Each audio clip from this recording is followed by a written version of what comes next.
Bonjour à tous, Mambozila Nzinganandi, sous-pontife des Afro-descendants de la Martinique.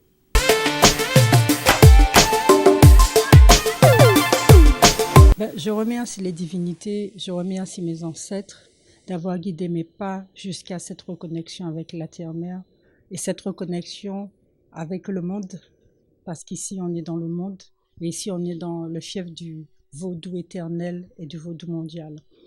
Je suis intronisée depuis le 8 janvier 2022 par le chef suprême, son éminence Dagbo Uno Toumaheu Pohumavenu.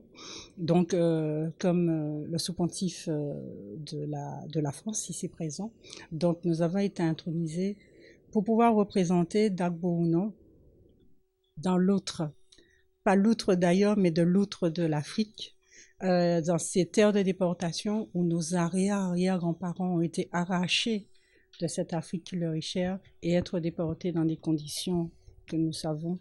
Et nous revenons ici avec cet héritage qui est le vaudou.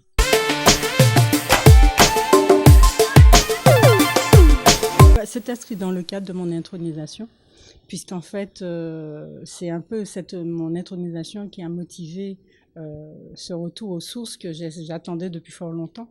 Et l'intronisation a été le moment de se dire, bon, ben, finalement, il faut le faire. Et mon arrivée ici a été marquée en fait par cet engagement pris, parce que l'intronisation, c'est un engagement que l'on prend devant les divinités, surtout, et que l'on prend par respect pour celui qui l'incarne, à savoir Dagbo Uno, et d'être sa voix, d'être sa représentante et être la gardienne de cette vraie foi de nos ancêtres, être la gardienne de l'éthique du vaudou, parce que c'est très important, parce que pour que notre vaudou soit éternel, il faut garder l'éthique du vaudou, il faut faire les choses dans les respects des règles de l'art, et c'est aussi de la mission du sous-pontife de veiller à ce que le vaudou soit et demeure tel qu'il doit être.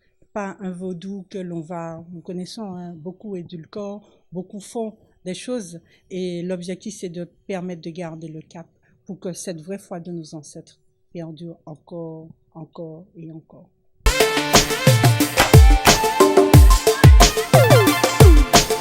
Le vaudou, lui, il est sur le droit chemin. C'est l'utilisation qu'en font les hommes. C'est pas le vaudou qui est condamnable, mais c'est les actions qui sont portées à partir du vaudou, parce que tout n'est pas vaudou.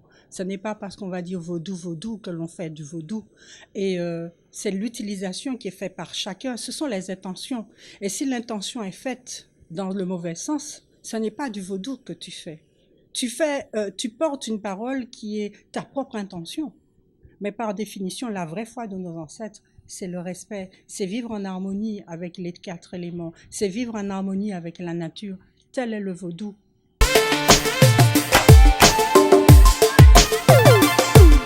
Même avant d'être sous-pontife, le travail était déjà commencé.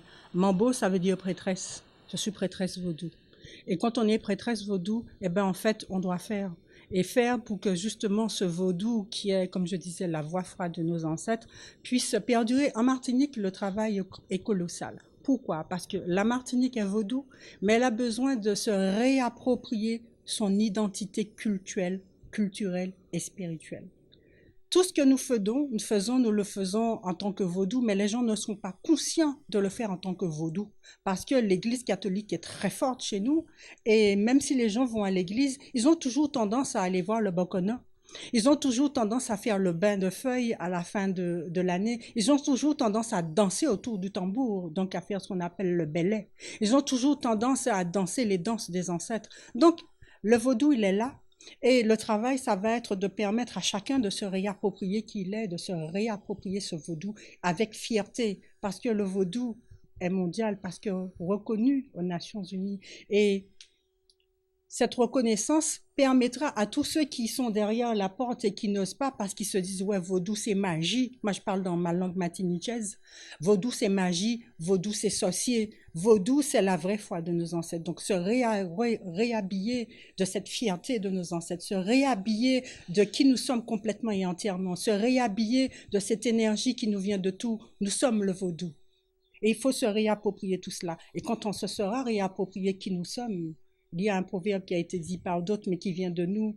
Connais-toi toi-même et tu connaîtras les dieux. Et quand nous nous connaîtrons nous-mêmes, tous nos dieux nous reconnaîtront et nous serons toujours connectés à nos dieux.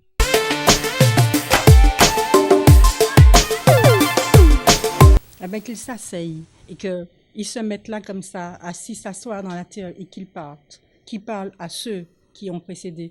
Pour parler de notre histoire très rapidement, notre histoire de nous, enfants de la déportation, c'est pas Jésus qui nous a libérés. Ce sont nos ancêtres qui, eux, ont souffert le martyre. Ils ont traversé, quand je regarde la plage de Ouida, je me dis, waouh, c'est par ça que vous êtes passés. Mon cœur, je me dis, waouh, ils sont passés par tellement de souffrances, couchés dans la cale du bateau, pour que nous puissions revenir debout et fiers et libres. Donc quand tu t'assieds dans la terre où tes ancêtres ont laissé leurs ossements, leur sang, parce qu'ils ont fait la fortune d'autres, quand tu regardes tout ça et que tu t'assieds, c'est pas le Dieu du blanc qui t'a sauvé. Ce sont tes propres ancêtres qui t'ont sauvé. Et c'est par ça que je vais répondre. C'est en se rappelant par où nous sommes sortis, d'où nous sommes sortis et qui nous sommes devenus par le combat de nos ancêtres. 1848, c'est le combat de nos ancêtres qui ont permis cette liberté-là.